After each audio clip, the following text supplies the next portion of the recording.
Dispatch with a favorite Charming Liar, and they're on their way. Daman Surya moving up, Charming Liar. I Am on Fire moving up party outside.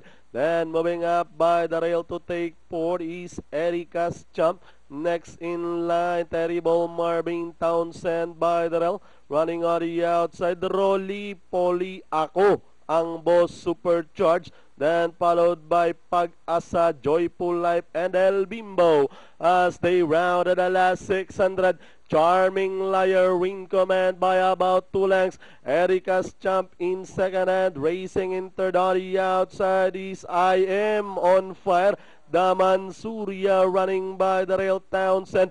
Rolly Polly moving a party outside together with Terrible Marvin as they swing for home. Charming Liar followed now by I Am on Fire. Erica's Champ by the rail in between runners, Townsend, Rolly Polly, and by the rail Ako ang boss with 100 to go. Charming Liar now saying goodbye to the opponents, and finally Charming Liar.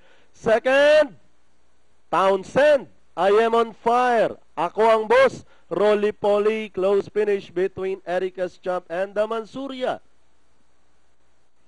Mukhang 5-1, 12. Unang tatlo.